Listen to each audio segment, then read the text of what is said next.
For those of you who are joining us on the recording, my name is Margie Remmers-Davis. I'm the creator of the fast and easy way to QuickBooks Online ProAdvisor certification. And we have a Facebook group. Everyone is free to join. You don't have to be in our courses. And part of being in the Facebook group is having this live stream supposed to be every Friday at 11 a.m. Eastern. We do post the recording on YouTube, so if you're watching the recording, that's where you're seeing it. But in order to be live with us and to ask questions and follow along, then you do need to be in that Facebook group. And of course, the link is below. All right, so now that our technical issues are vanishing, like rubbing the bottle on the genie, let's go ahead and get started. Bear with me because I am using new tools here, so I've got to figure all this stuff out. But I think that we are ready to roll. So let me switch over to share my screen so that you can see what we are doing today. So as a member of the Locker Room, that's our Facebook group, you have access to nearly 100 and growing hands-on practice exercises, and the majority of them right now come from our certification courses. You have to pay for the courses, but you can get the exercises for free when you join the Locker Room. You have access to this spreadsheet, and you'll notice that down below there are different tabs. So we have a Getting Started course. This is actually a free course, and we're working on making it available for you, but you do have access to it if you're in the Locker Room. Our basic level certification course, our advanced level certification course, and then we also have ProAdvisor challenges. So these ProAdvisor challenges are the ones that are found inside your QBOA ProAdvisor training library. Intuit has put them together for you, but they're not really in a good format to be, hands-on. So we're slowly but surely going through those ProAdvisor challenges and putting it in our fast and easy QBO format. And then finally on this one, we have exercises, if you scroll down to the bottom, that are retired. They were formerly in our certification courses. They're no longer covered on the test, but it's still, good information for you. And then we also put here, if you guys request exercises, then you notice all this whole list of Margie Create. Actually, I just did project tracking, so I'm going to delete that one. Actually, I'll make a note about it later. Anyway, so that's what we are. And today what we are doing, we're just going to do one exercise. Usually we do a bunch, but because of all the technical difficulties, we're just trying out this new system, and we're just going to do one today. And that one comes from our advanced level certification course. Now, even if you're not at the advanced level yet, then don't worry about it. This is still fast and easy, hands-on. You're going to follow along. You're going to be able to do it. I don't know if Joel posted the link to the exercise in the group. Yep, he sure did. Creating and using locations. Thank you, Joel. And so you have it in the spreadsheet, and he's also put it in the chat. And we will also, on the recording, the YouTube recording, we'll put it in the description. By the way, one last thing before we actually start going through this. If you don't know how to get your free QBOA account, that's QuickBooks Online Accountant account, it's free. If you don't know how to get that, if you don't know how to access the sample company, which is where we're going to be practicing today, I will put links to that in the description too. Of course, if you're in the Locker Room and you're following along live, you should already know how to do that. You better. Okay.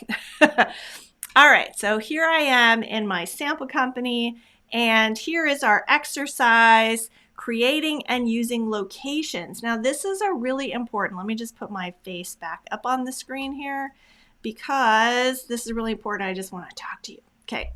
So locations is kind of a confusing topic for people.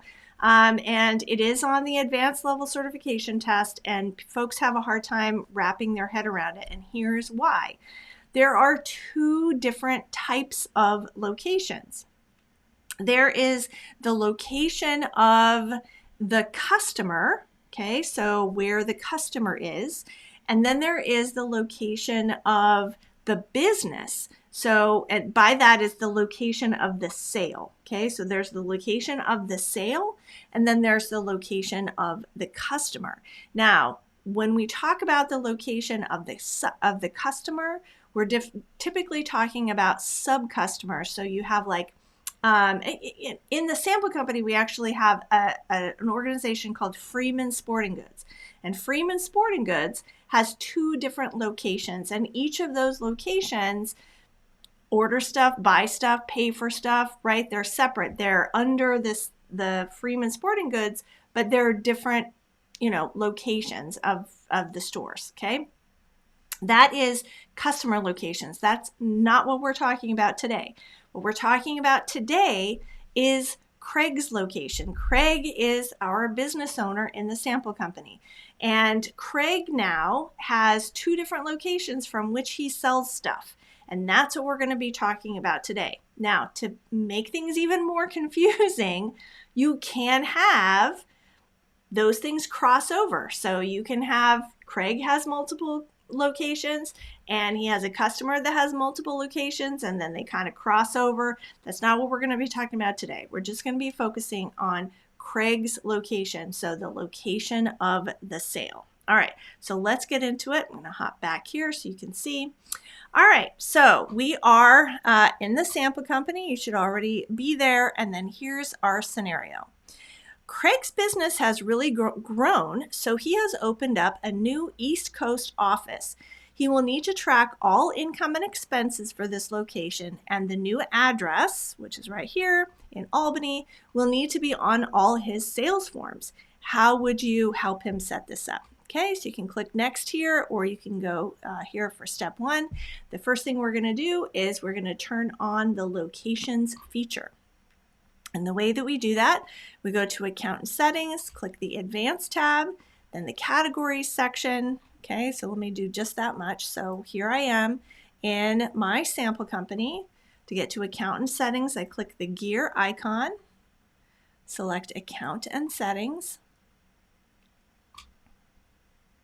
While that's loading, let's go back to our exercise. Okay, so we're going to click the Advanced tab that's on the left-hand side here, and then the Categories section. Okay, so on the left-hand side. Oh, fun times. All right, let's see if I click. There it is. Sometimes it just takes a minute. All right, so I'm going to click the Advanced tab. And then here is this category section. Now you'll notice that under each tab, there are these sections that when I hover over them with the mouse, you can see they kind of highlight there. And you'll notice that there's a pencil up in the upper right-hand corner. So basically, when you're editing in Account and Settings, what you kind of have to open up the section that you're editing. And you can click on the pencil, or really you just need to open up, just click on anywhere in the section. See how that opened that up? And then let me scroll a little bit. Opens that up, so now you can edit this part. And what we're doing today is we are tracking locations. So I'm going to click that. Okay. Now, one of the benefits of locations is that you can change the label of the location. So instead of it saying location, it could say anything on this list here: business, department, division. Location is what the default is. Property, store, territory. Okay, so you could have different stores, different departments that you're tracking. Okay, and then if you change this label, you will change it everywhere. So every report that you run, every drop down that you see, this will be changed to that. For our purposes today, we're just going to leave it as location, I'm pretty sure. Let me go back to the exercise. We're going to turn on track locations, leave the label as is, and then click save and then done. Okay, so here I am. I've turned this on. Now I'm going to click save. You want to make sure that it actually saves before you click done. That's a little trick in the sample company. Sometimes for some of these things, it takes a minute. So just give it a moment. And this one, it was pretty fast. And now I can click done. Okay, going back to the exercise. Now we have turned it on. Okay, so now that we've turned on the feature, we have to actually set up those two locations. So Craig set up this East Coast location, right? So now what we're going to do is we're going to separate those two locations, the transactions for those two locations, and we have set up the East Coast one. So what are we going to do about the main office? Well, what we're going to do is we're going to call the main office the West location. So here, okay, so we're going to set up the locations. We do that going to the gear icon, select all lists. I'll do that in just a second. And it says first we're going to create the location for the main office. We're going to call that West. Okay, so let's go back to our exercise. Okay, so click the gear icon and select all lists. So now we are going to go, this is where we actually set up the locations. Okay, and I don't have the same, let's see if I can make it so it could go back to the exercise. They're in two different browsers, so I'm going to have to, okay. So here we are, back where we start. All right, so now that we have opened it up, we're going to click the green new button. We're going to enter the name West, and then we're going to click Save. Okay, so here is the green new button. So here we are in name. We're going to call it West. And so this is going to be the main office. All right, and the next step is now we're going to create the East Coast office. We're going to click the green new button. In the name field, we're going to enter it East, but this time we're going to say this location has a different address where customers contact me or send payments. Okay, so that's one of these options here. And then we're going to click Save. Okay, so going back to our sample company, we're going to click New and East. And this location has a different address where customers contact me or send payments. That's what we're checking. And now this is the address that's already encoded in there. This is Craig's main address. And so we're going to put in that address that we had before, okay, that we had in the scenario. Okay, so on the picture, 456 12th Street Northwest, and that's in Albany. 456 12th Street Northwest. I don't know how I picked this address. And Albany.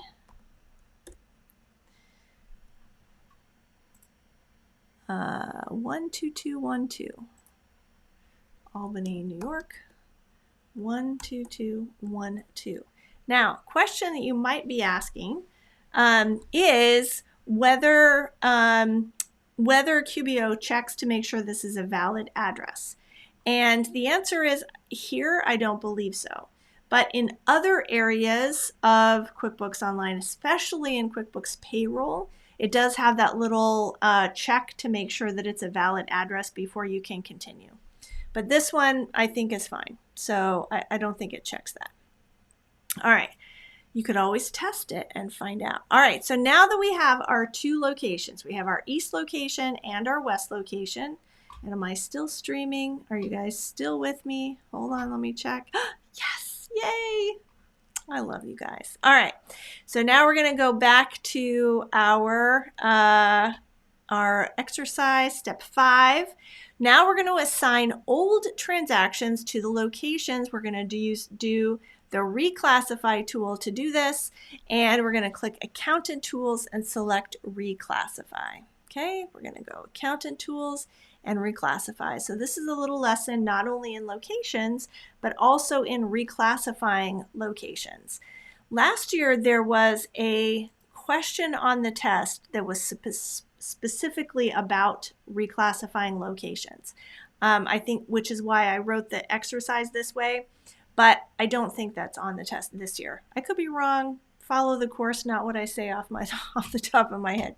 All right, so we just did that. So now we're in the reclassification tool, and we're going to go to steps 6 through 7. So for the date range, we're going to select January of last year through today, and I have a little note down here, and that's just ensures that all transactions in the sample company are found. We're still studying the sample company to figure out exactly how many transactions are in there and how old they are.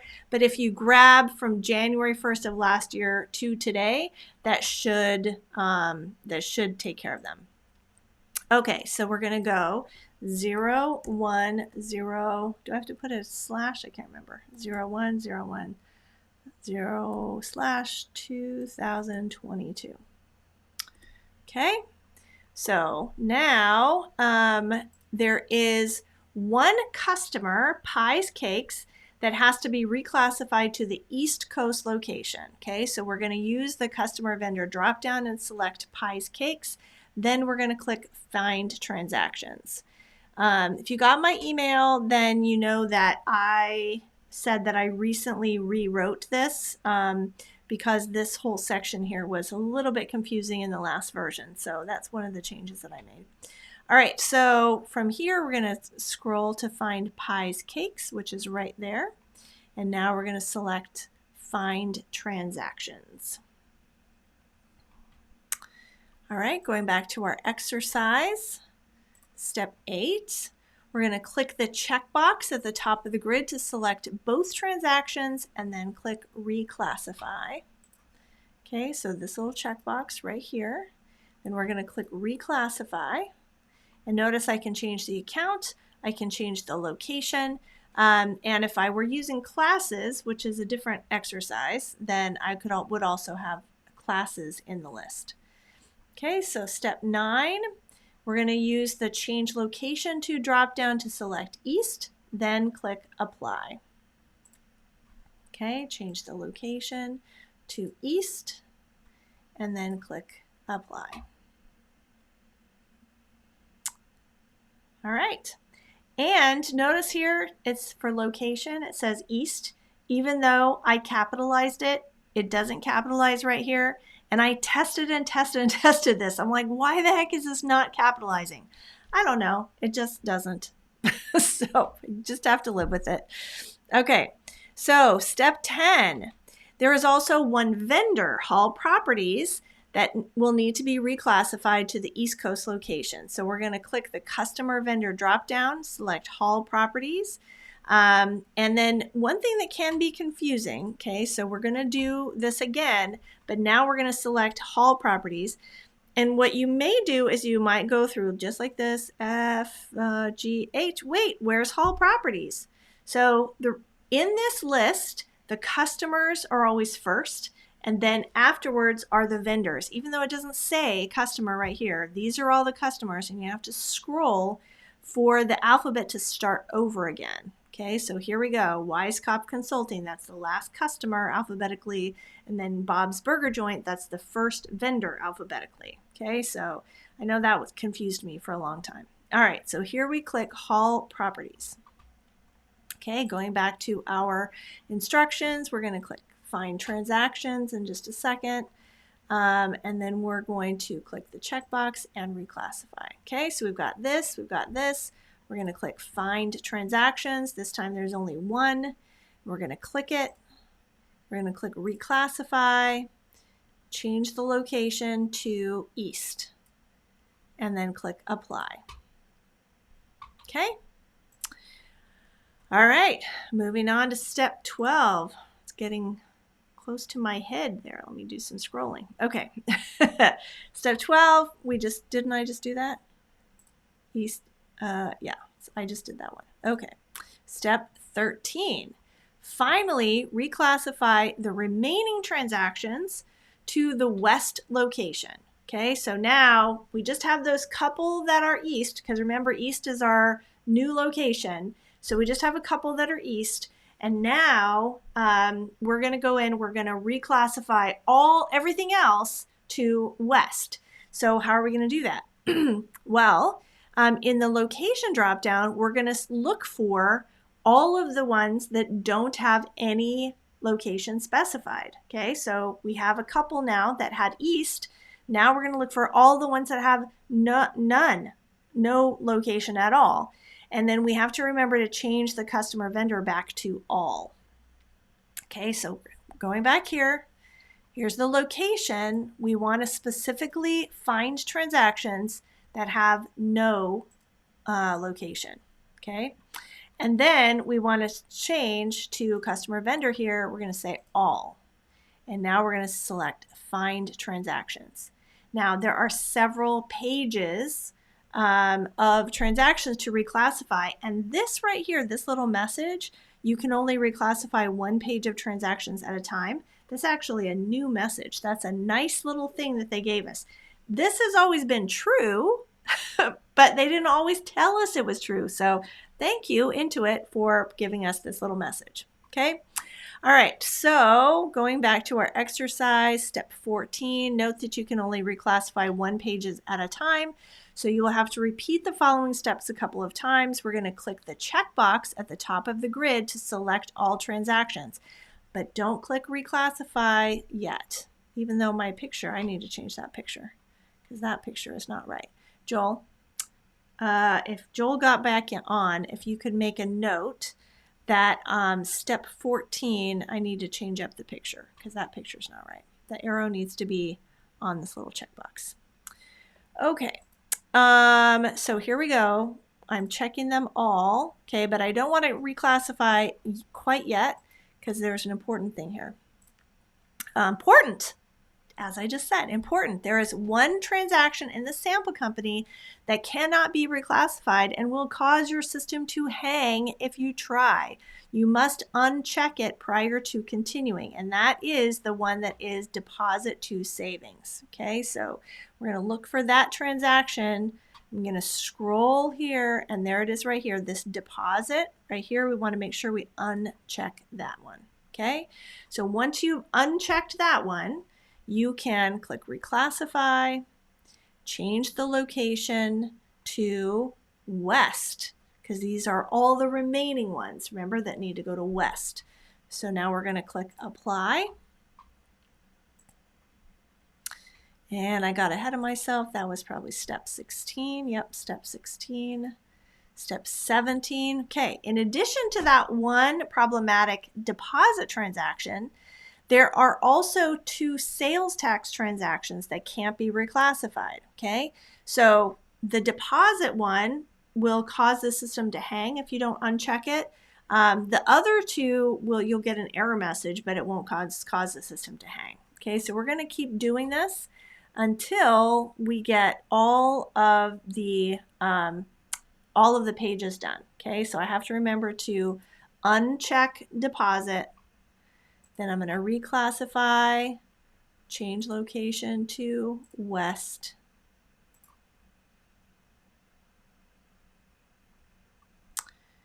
Do it again. Have to do it a couple times. Reclassify, change location to West. And they will disappear from the list because remember, we're searching only for the ones that have no location. So you won't see them in the list anymore. See this little error message? Successfully changed 35 out of 37 transaction lines. That's because of these 2 sales tax payments right here. Okay, so those will not, these top 3 will not reclassify. So just uncheck them and then change the location to West. Click apply. Okay, and now we just have these 3 transactions left, and now we can run some reports and see what it looks like. Actually, I think before we run reports, we're actually going to do some new transactions. Let's do the new transactions to see how locations work on those new transactions. Okay, so this is the error message, everything I was telling you about. Step 18, okay, now that we've reclassified the old transactions, let's create some new ones. We're going to create an invoice for pies cakes. Okay, so plus new, invoice.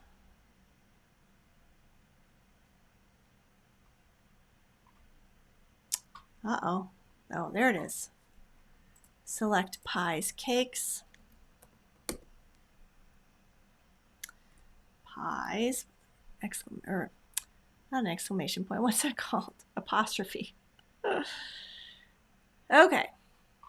All right, so you'll notice right here that the location, there is now this location field on the invoice, okay? That wasn't there before, okay? This is the location. It's the location of the sale, but it's the location of Craig's business that's selling the product, okay?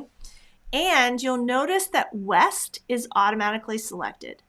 The only reason that West is automatically selected is because that's the location we were just doing all that reclassification with. That's the last location that we selected when we selected a location. Okay, so this, it being West, is not associated. We don't associate locations with customers at all. Okay, so now in the location, I have to make sure that I change that to East before I proceed with my invoice. Okay, so that's what I just described. Okay, step 19, change that. We're just going to change that to East. Now we're going to add a rock fountain, just so we have something on the invoice.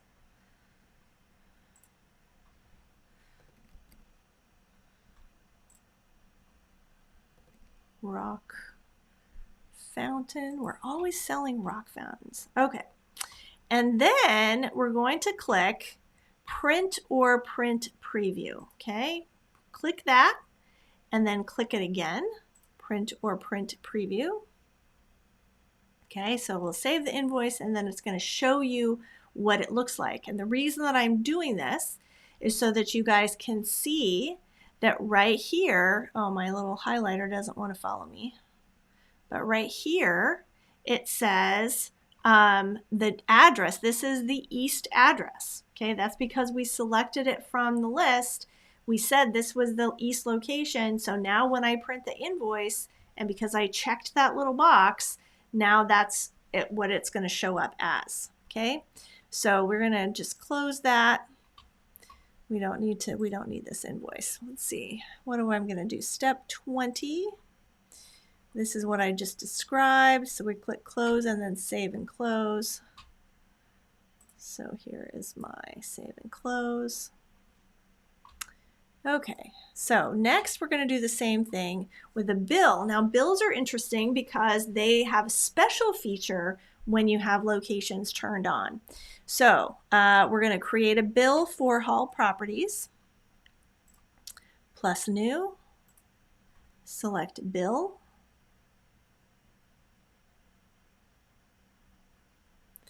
Our vendor is Hall Properties.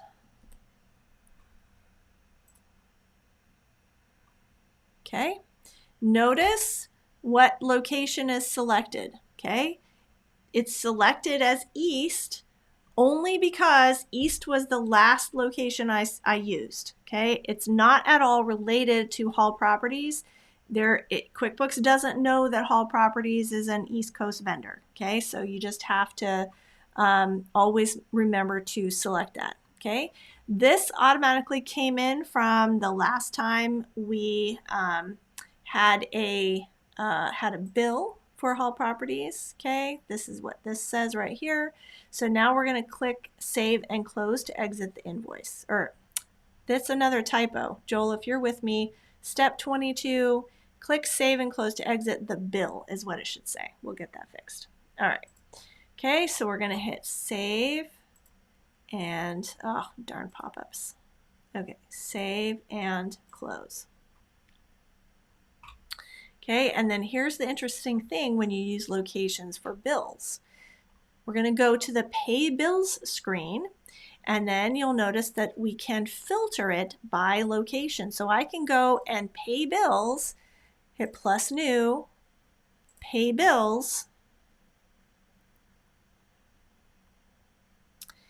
and right here on this filter screen, if I click filter, I can look at just the East Coast or West Coast bills. So I can say East, apply, and then Hall Properties is the only one. This is super helpful if you have a ton. I mean, there were like 5 there, right? So with 5, it's not that big of a deal.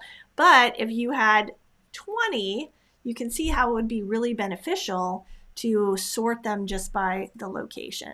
Okay, going back to our exercise, step 4, enter, we might as well pay this bill. We're going to pay $900. And this is on the MasterCard. Sure, why not? And we're going to go to save and close. Okay. And we're almost done. Now let's look at the reports. This is the last piece. I told you this was a long exercise. I think in my email I referred to it as juicy because there's so many parts, but it's all good stuff. Okay, so now we're going to create a profit and loss report just for the East location. Okay, so this is another thing about the locations is that you can now run reports and you can separate them. You can say, hey, look at how this location is doing versus this location. Okay, so we're going to click reports and locate the profit and loss by location report. QBO automatically gives that to us. Okay, so on the left-hand side, we go to reports.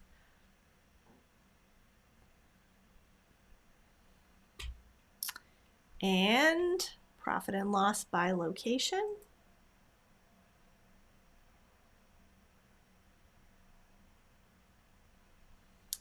And while that's loading, let me go back to the exercise. All right, so I think what we're going to see when it pulls up, come on, just refresh the screen here. Darn sample company.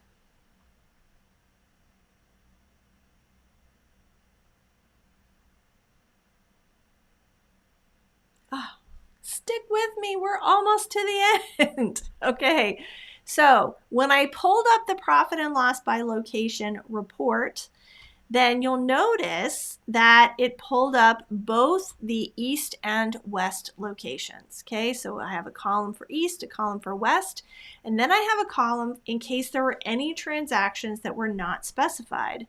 And there were 3 of them actually. So what happened? What is this one? I don't know what that one is. All right, but anyway, so if you have it and it's not specified, then it'll show up in this list. But we want to only view a report just specifically for East location. In order to do that, we have to customize this report. So so I don't get ahead of myself, step 26, click the Customize button. In the General section, change the report period to all dates. This is just because it's the sample company. We want to make sure we have as much data as we can. I will answer your questions in just a moment. I see those popping up. Change the report to all dates. That's just for, and then in the filter section, we're going to use the location drop down to select East. Okay, so customize, and then here is the filter selection. The filter means I only want to report on these things. Okay, that's what filter is. So in our case, we only want the East Coast location. Okay, so I'm going to click East. That's what filter means. I only want those. And then I'm going to click the Run Report. Okay, and now we have a report that is just the East Coast location. You can take total off so it's not even showing. Or you can take it off so that it's just the totals showing, sorry. And then that way, you may want to change the title so that you know that it's just East. So if it's only totals. I wonder if I could take off, let me just click, no I can't, okay. So I can have it so that it just shows the total, in which case it wouldn't say East, and so you'd have to indicate, like on the title, in the report title or something, you would have to indicate that it was just the East location. All right, questions. Somebody said, will this live be saved for later? And I'm going to answer that one first just because they probably have to leave, and the answer is yes. But we are just about done. So yes, it should be Again, technology, it should be available immediately inside the Facebook group. Fingers crossed. All right, so going back to your earlier questions, what is the significance of paying bills by location? It's just a, oh here, wait, I can add this on. There we go. The significance is just that it can make it easier. So if you have a ton of bills, it could be that you have to pay the bills for one particular location, you have to pay with one checking account, okay? And this other location, you have to pay in with a different payment method. That's why you would do that. If it were different payment methods, that's the one that comes to mind immediately. You're just keeping track of them separately, okay?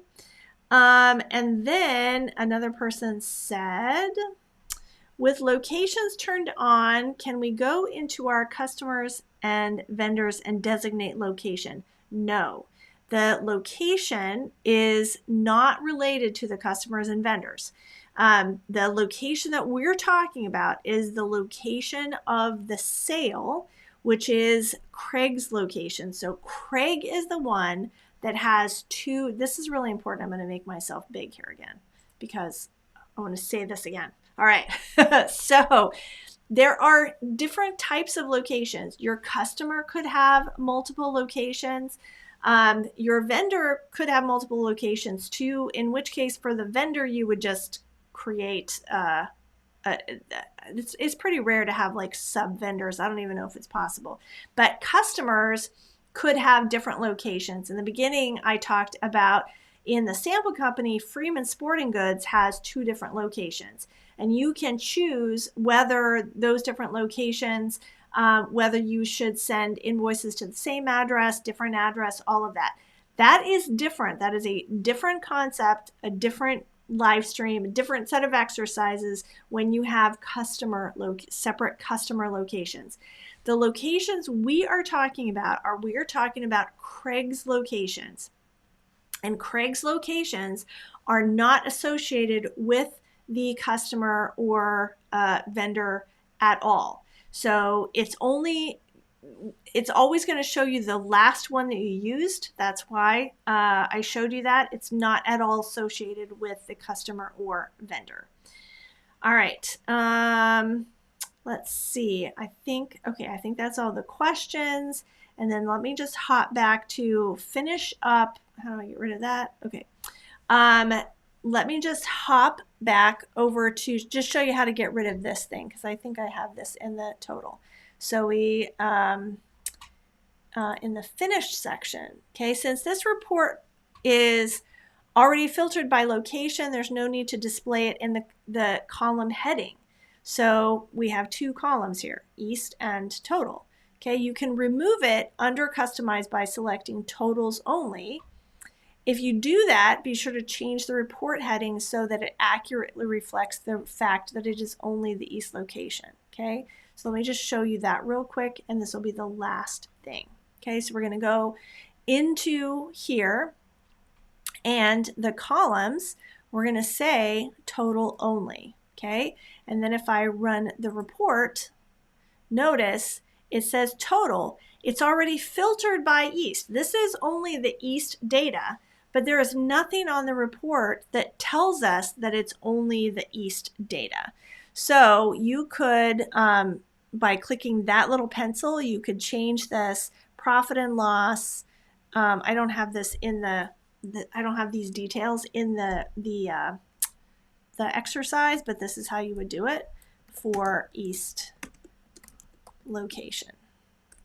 Okay, I'm just going to click out of that. Okay, and notice now it's specified. All right, that is it, guys. Oh my gosh, you stuck with me. I can't believe it. You guys are amazing. Thank you so much for thank you so much for being here and being so amazing and patient during all of our technical difficulties. If you have any other questions about locations, I'm happy to answer them.